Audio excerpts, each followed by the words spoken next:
Big TV భక్తి సమాచారం WhatsApp ఛానల్లో జాయిన్ అవ్వండి. అన్ని విశేషాలు ఎప్పటికప్పుడు తెలుసుకోండి.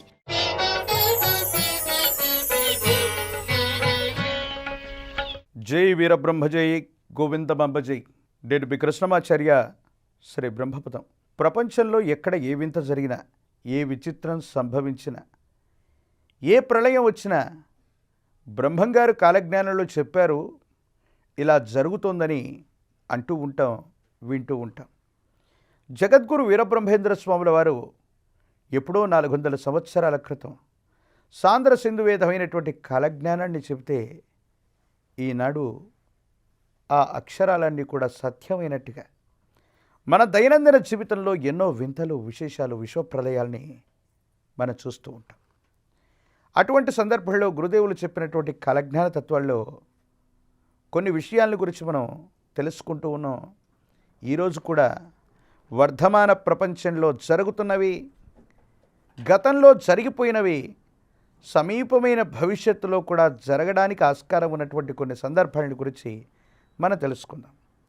శ్రీ గురుదేవులు వీరబ్రహ్మేంద్ర స్వామి వారి యొక్క కాలజ్ఞానంలో ఒక ముఖ్యమైనటువంటి వాక్యం, పట్టపగలే చుక్కలు కనిపించును, బంగళాదేశమున ఉగ్రమైన కలి శక్తి రూపము దాల్చి నరుల నెత్తురు తాగును, పశ్చిమ దేశమున మాతంగి శక్తి పుట్టును. గురుదేవులు వీరబ్రహ్మేంద్ర స్వాముల వారి యొక్క కాలజ్ఞానాన్ని అనుసరించి చూస్తే పట్టపగలే చుక్కలు కనిపించటం, నక్షత్రం, నక్షత్రోదయం అని మనకందరికీ కూడా తెలిసింది ఏంటంటే సూర్యుడు అస్తమించినటువంటి తర్వాత మాత్రమే ఈ చుక్కలు, నక్షత్రాలు మనకు కనిపిస్తాయి.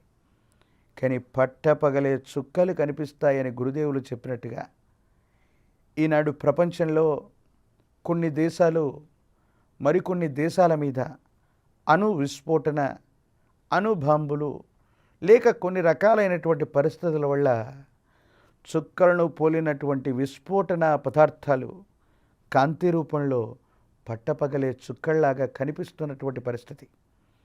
ఇజ్రాయెల్ మరికొన్ని శత్రు దేశాలకు సంబంధించినటువంటి యుద్ధపూరితమైనటువంటి వాతావరణాన్ని మనం చూస్తున్నాం. నిజంగా పట్టపగలే చుక్కలు కనిపిస్తూ ఉన్నట్టుగా అత్యంత విస్ఫోటనం, ప్రకాశవంతమైనటువంటి పదార్థాలు చుక్కల రూపంలో ఆకాశంలో తేలియాడుతున్నటువంటి పరిస్థితిని మనం చూస్తూ ఉన్నాం.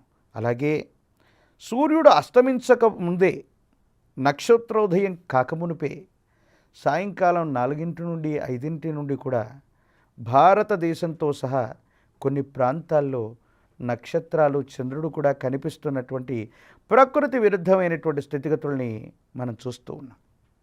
మనందరికీ తెలుసు, కాళికా అమ్మవారి యొక్క స్వరూపం, రౌద్ర స్వరూపంగా ఉన్నటువంటి అమ్మవారి యొక్క శక్తి గురించి మనకు తెలుసు. గురుదేవులు వీరబ్రహ్మేంద్ర స్వాముల వారు అంటారు, శక్తి రూపమును దాలుస్తుందయ్యా బంగాళాదేశంలో ఉగ్రమైనటువంటి కాళి అని. ఆ కాళికాదేవి ఆ ఉగ్రమైనటువంటి శక్తి స్వరూపాన్ని దాల్చటం వల్ల నరుల యొక్క రక్తాన్ని తాగుతుంది అని.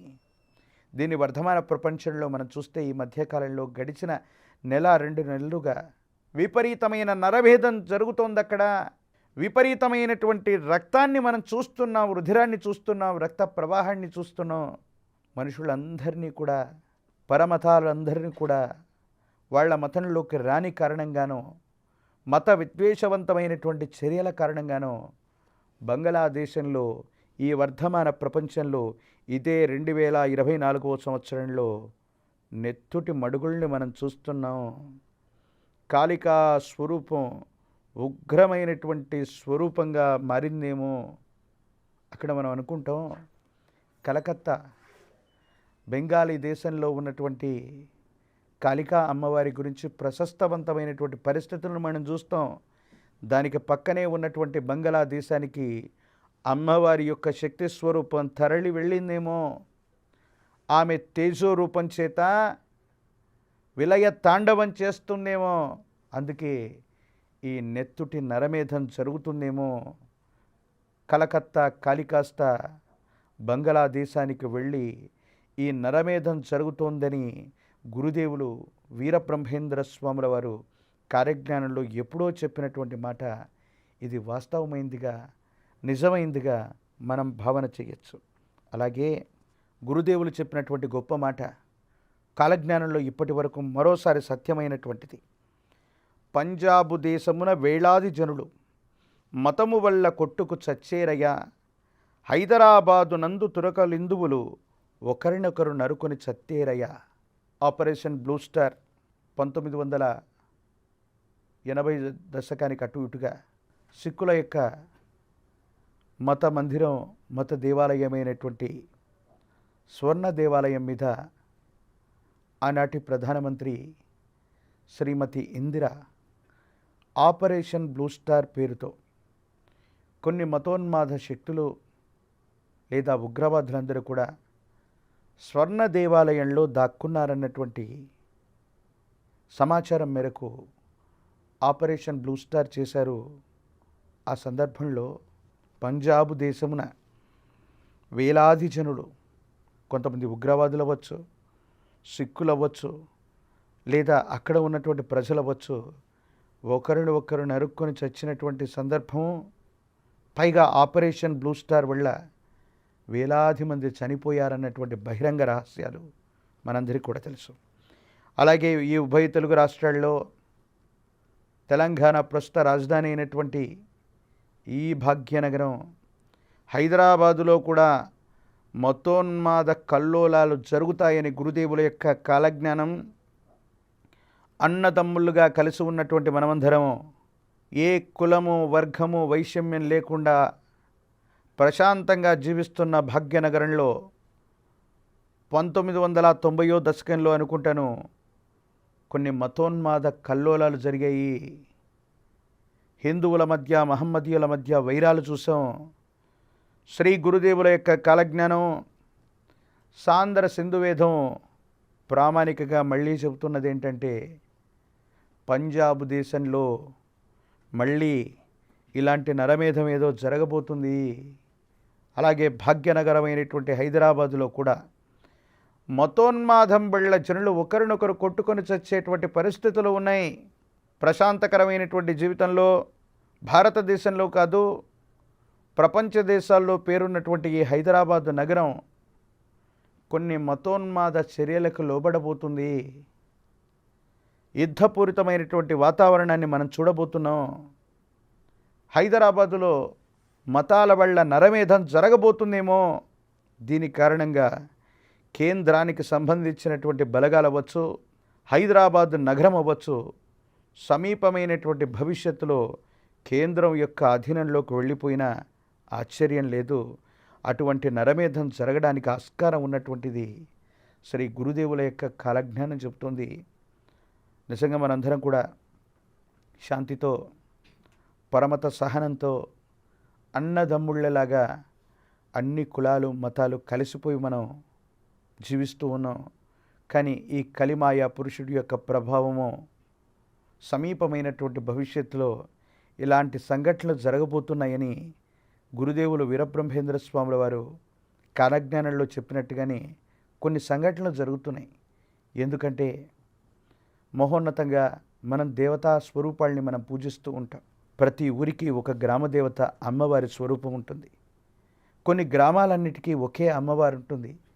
ఎవరమ్మా ఈవిడంటే మా ఊరిలో ఉండే అమ్మ, మా ఊళ్ళమ్మ అంటూ ఆవిడ మనం కొలుస్తూ ఉంటాం.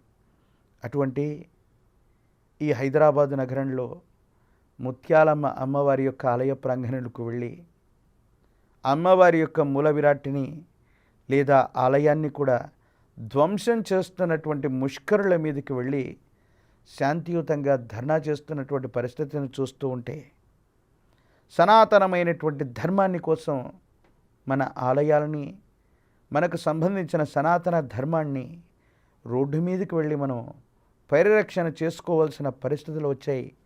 గురుదేవులు వీరబ్రహ్మేంద్ర స్వాముల వారి కాలజ్ఞానంలో చెప్పినట్టుగా సనాతన ధర్మానికి పట్టుకొమ్మలైన ఆలయాలు అవ్వచ్చు, హిందుత్వానికి సంబంధించిన సంస్థలు అవ్వచ్చు, వీటినన్నింటినీ కూడా కొంతమంది వ్యక్తులు ఆక్రమించుకున్నటువంటి పరిస్థితులను మనం చూస్తున్నాం. మన ఆలయ ప్రాంగణాల్లో అప్పుడప్పుడు ఇలాంటి మూర్ఖుల వల్ల, మత ఛాందసుల వల్ల కొన్ని ఇబ్బందులు జరుగుతూ ఉన్నాయి. ఇది ఇలా పెరగటం హిందువుల మధ్య, వేరొక మతానికి మధ్య యుద్ధపూరితమైనటువంటి వాతావరణం ఈ భాగ్యనగరంలో రాబోతుంది. ఒకరినొకరు అల్లకల్లోలమయ్యేటువంటి పరిస్థితులు ఉన్నాయని గురుదేవులు వీరబ్రహ్మేంద్ర స్వాముల వారి యొక్క కాలజ్ఞానంలో చెప్పబడింది. కాబట్టి సమీపమైన భవిష్యత్తులో పంజాబ్ రాష్ట్రంలోనూ అలాగే భాగ్యనగరమైనటువంటి హైదరాబాదులోనూ మతాల పేరుతో ఉన్మాదాలు పెరిగిపోయి జనాలందరూ కొట్టుకు చచ్చేటువంటి పరిస్థితి ఉందన్నది గురుదేవుల యొక్క సాంద్ర సింధు వేదమైన కాలజ్ఞానం చెబుతోంది. అలా జరగకుండా ప్రశాంతకరమైనటువంటి జీవితాన్ని గడపాలని ఆ గురుదేవుల్ని మనం శరణాగతితో మనం ప్రార్థన చేయవలసి వస్తుంది. ఎందుకంటే ఎంతో ఆందోళన, సమీపమైనటువంటి భవిష్యత్తును చూస్తే మన జీవితాన్ని, మన భవిష్యత్తుని, మన వారసుల యొక్క స్థితిగతుల్ని వీటన్నిటిని ఒకసారి ఊహిస్తేనే మన ఆందోళన కలిగించేటువంటి పరిస్థితులు ఇవి. అలాగే గురుదేవుల యొక్క కాలజ్ఞానం అనుసరించి చూస్తే మరో ముఖ్యమైనటువంటి మాట ఉంది ఇక్కడ. దక్షిణ దేశమున దుష్టపాలకులు అధికమై దేశాన్ని దోచేదయ్యా, అన్ని రంగాల్లో స్త్రీలు గద్దెలెక్కేరు, ఉద్యోగమే స్త్రీ లక్షణం భయ్యేను. దక్షిణ భారతదేశంలో పరిపాలన చేస్తున్నటువంటి వాళ్ళలో దుష్ట పరిపాలకులు అధికమవుతారు. ప్రజల చేత ప్రజల కొరకు ఎన్నుకోబడ్డటువంటి ప్రజాస్వామ్య వ్యవస్థలో మనం ఉన్నాం. 400 సంవత్సరాల క్రితం జగద్గురు వీరబ్రహ్మేంద్ర స్వాముల వారు కాలజ్ఞానాన్ని రచించినటువంటి సందర్భంలో కేవలం రాజులు, రాజరిక వ్యవస్థలు అవి మాత్రమే ఉన్నాయి.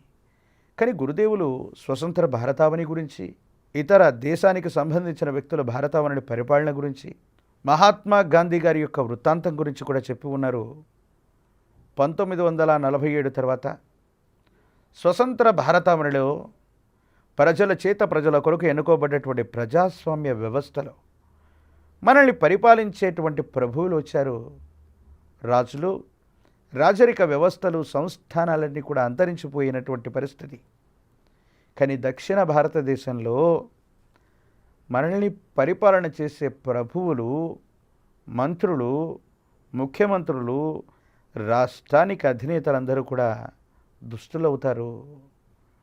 వాళ్ళ స్వార్థపూరితమైనటువంటి ప్రయోజనాల కోసం మనల్ని తాకట్టు పెట్టేటువంటి పరిస్థితి ఉంటుంది.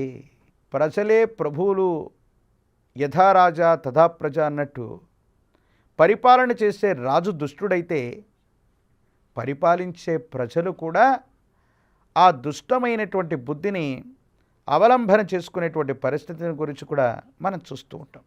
గురుదేవులు వీరబ్రహ్మేంద్ర స్వాముల వారు కాలజ్ఞానంలో చెప్పినటువంటి ఈ మాటని వర్ధమాన ప్రపంచానికి అన్వయం చేసుకుంటే అటువంటి దక్షిణ భారతదేశంలోని లేదా దక్షిణ భారతదేశానికి సంబంధించినటువంటి రాష్ట్రాన్ని పరిపాలన చేసినటువంటి వ్యక్తులు లేదా కుటుంబ సభ్యులందరూ కూడా వాళ్ళ మీద ఆర్థిక నేరాలు, కుంభకోణాలు, హత్యా ప్రయత్నాలు, మానభంగాలు, వీటికి సంబంధించినటువంటి కేసులన్నీ కూడా ఇప్పటికీ కూడా భారతదేశానికి సంబంధించిన అత్యున్నత న్యాయస్థానాల్లో ఇంకా పెండింగ్లో ఉన్నాయి.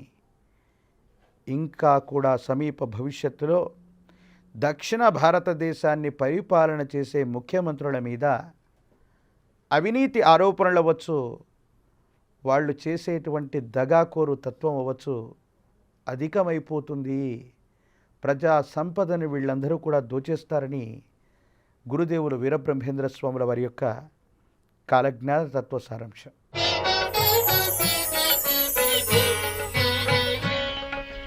ప్రతి కార్యక్రమంలో కూడా ఒక ప్రముఖుల యొక్క సమీపమైన భవిష్యత్తులో వారి జీవితంలో చోటు చేసుకోబోయేటువంటి కొన్ని అంశాలని జ్యోతిష్యపరంగాను, ప్రాచీన సంఖ్య మరియు విశేషవంతమైన వీరబ్రహ్మేంద్ర స్వాముల వారి యొక్క ఉపాసనా ఫలంగాను వారి భవిష్యత్తును గురించి తెలుసుకోబోయేటువంటి ప్రయత్నాన్ని మనం చేస్తూ ఉన్నాం. ఈరోజు ప్రశ్నశాస్త్రం, ప్రాచీన సంఖ్య, గవ ప్రశ్న ద్వారా ఆంధ్రప్రదేశ్ మాజీ ముఖ్యమంత్రి వర్యులు శ్రీ వైఎస్ జగన్మోహన్ రెడ్డి గారి యొక్క భవిష్యత్తులో ఏం జరగబోతుందన్నటువంటి అంశాన్ని గురించి మనం తెలుసుకునేటువంటి ప్రయత్నం చేద్దాం. సమీపమైన భవిష్యత్తులో ప్రస్తుతానికి వైఎస్ఆర్ కాంగ్రెస్ పార్టీ కేవలం 11 స్థానాలకు మాత్రమే పరిమితం అయిపోయి ప్రతిపక్ష హోదా కూడా లేనటువంటి పరిస్థితులు అక్కడ ఉంది. ఎన్నో ఆరోపణలు చూస్తున్నాం. వైఎస్ జగన్మోహన్ రెడ్డి గారి యొక్క జీవితానికి సంబంధించి అవినీతి ఆరోపణలు అవ్వచ్చు, ఈడీ కేసులు అవ్వచ్చు, సిబిఐకి సంబంధించినటువంటి కేసులు అవ్వచ్చు, వారి మీద వారికి సంబంధించిన కుటుంబ సభ్యుల మీద ఉన్నటువంటి ఆరోపణలన్నీ కూడా చాలా ఎక్కువ అవుతున్నటువంటి పరిస్థితిని మనం చూస్తున్నాం. వారి యొక్క భవిష్యత్తులో ఏం జరగబోతుందన్న అంశాన్ని గురించి మనం తెలుసుకుందాం. ప్రతిసారి నేను చెబుతూ ఉంటాను, ప్రశ్న వేస్తున్నటువంటి సందర్భంలో రాహు సంఖ్య అయినటువంటి 4, కేతు సంఖ్య అయినటువంటి 7 కొన్ని ప్రత్యేకమైన ఫలితాన్ని నిర్దేశిస్తాయి. ఎప్పుడు మనం ప్రశ్న వేసిన రాహు సంఖ్య అయినటువంటి 4 వస్తే ఇది చాలా ఇబ్బంది కలిగించే స్థితి అని కానీ, ప్రతికూలవంతమైనటువంటి పరిస్థితి అని కానీ మనం అర్థం చేసుకోవచ్చు.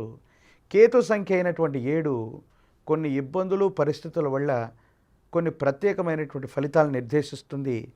మిగతా అంకె ఏదొచ్చినా దాని యొక్క ప్రభావాన్ని నేను చెప్తాను, కానీ ఎటువంటి పరిస్థితుల్లో 4 సంఖ్య రాకూడదు. ప్రశ్న వేసినప్పుడు 4 సంఖ్య వస్తే ఇది చాలా ఇబ్బందికరమైనటువంటి పరిస్థితులు దాపురించబోతున్నాయని మనం అర్థం చేసుకోవాలి. శివాయ బ్రహ్మణే నమ, వీరబ్రహ్మేంద్ర స్వామినే నమో నమ.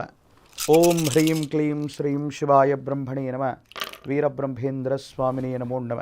వచ్చినటువంటి అంకె 6. ఇది శుక్ర భగవానుడికి సంబంధించినటువంటిది. శ్రీ వైఎస్ జగన్మోహన్ రెడ్డి గారి యొక్క జాతకంలో సమీపమైన భవిష్యత్తులో న్యాయపరమైనటువంటి చిక్కులవచ్చు, అధికారయుక్తమైనటువంటి ముఖ్యమంత్రి పదవి లేదా స్థానం అవ్వచ్చు, మళ్ళీ వారు ఆ స్థితిలోకి రావటానికి, ఆ విధమైనటువంటి స్థితిగతుల్లోకి రావటానికి ఒక స్త్రీ సంబంధమైనటువంటి వ్యక్తే మంచో చెడో కలిగించే అవకాశం ఉంది. వైఎస్ జగన్మోహన్ రెడ్డి గారి యొక్క జాతకంలో 6 సంఖ్య అభిప్రాయ భేదాలకు కారణమవుతూ ఉంటుంది. న్యాయపరమైనటువంటి అంశాలు, చట్టపరమైనటువంటి వ్యవస్థలకు సంబంధించిన విషయంలో కొన్ని ఇబ్బందులు ఎదుర్కొనేటువంటి అవకాశం ఉంది. స్త్రీ సంబంధమైనటువంటి వ్యక్తులు, ప్రత్యేకించి మనందరికీ తెలిసినటువంటి అంశం, వారి సోదరైనటువంటి షర్మిల గారితోనూ, మరో సోదరైనటువంటి వైఎస్ సునీత గారితోనూ వారికి కొన్ని విభేదాలు ఉన్నాయని మనం చూస్తుంటాం మీడియాలో, సోషల్ మీడియాలో. ఇవి తారాస్థాయికి చేరుకుంటాయి. వారితో ఏర్పడ్డటువంటి భేదం కారణంగా, వాళ్ళ యొక్క కన్నీళ్ళ కారణంగా వైఎస్ జగన్మోహన్ రెడ్డి గారికి మరిన్ని న్యాయపరమైనటువంటి చిక్కులు వచ్చేటువంటి అవకాశం ఉంది.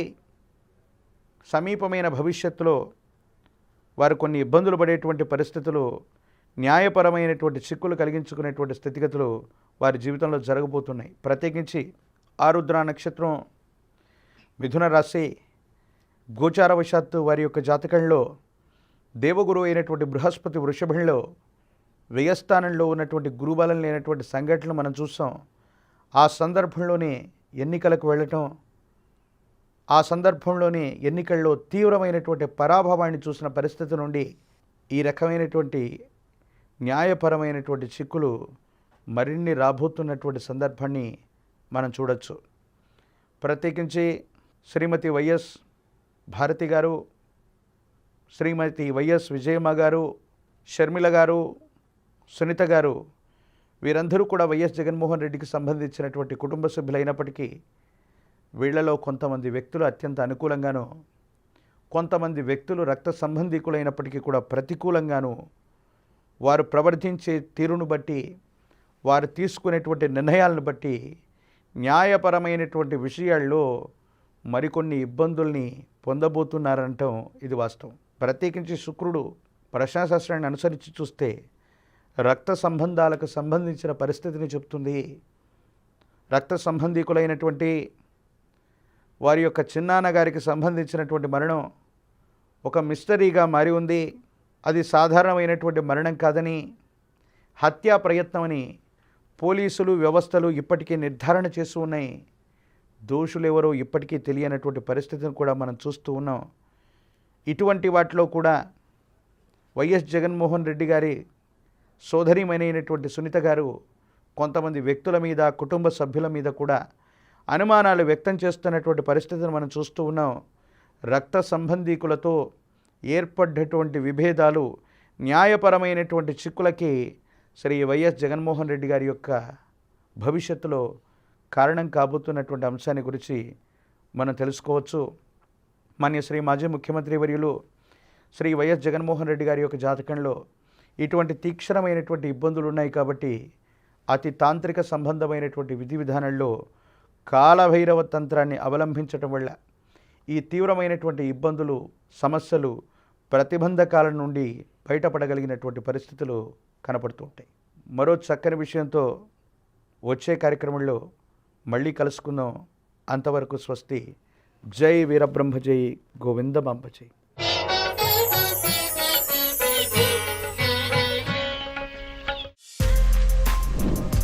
For more videos like this, subscribe Big TV channel.